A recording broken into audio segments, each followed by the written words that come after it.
আসসালামু আলাইকুম রহমতুল্লাহি ওয়া বারাকাতুহু। আমি আরফ ছবি, কেমন আছেন আপনারা? আশা করছি সকলে ভালো আছেন and welcome to my Facebook page blog. আমার কাছে মাফ চেয়ে নিতেছি, কারণ এই শবে বরাতের মধ্যে আমি একটা লং ভিডিও করার চেষ্টা করছিলাম, বাট লং ভিডিও করি না, তো একটু ছোটখাটো ভাবে একটা ফেসবুক পেজের জন্য ব্লগ করলাম।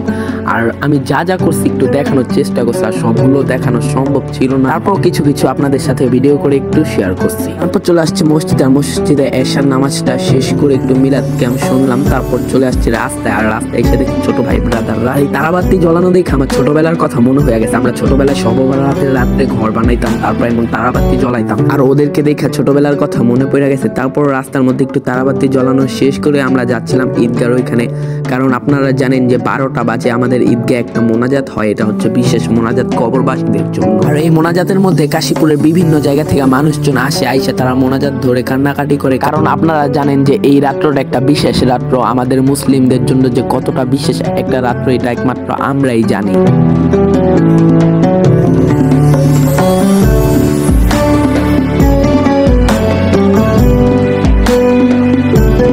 মোনাজাত শেষ করে ওরা বললো যে চল নবীগঞ্জ কদম রসুল দরগায় যাই। তারপর আমরা রিক্সার মধ্যে উঠে পড়লাম, আর রিক্সা দিয়ে যাচ্ছিলাম হচ্ছে বন্দরঘাটের ওইখানে। তো আমরা যাচ্ছি হলো কদম রসুল দরগা। জানি না এই ব্লগটা আপনাদের কাছে কেমন লাগছে, তো যতটুকু পারছি আপনাদের দেখানোর চেষ্টা করছি। আশা করছি আপনাদের কাছে ব্লগটা ভালো লেগেছে। তো যাদের কাছে ব্লগটা ভালো লেগেছে লাইক শেয়ার করে দেন। টাটা।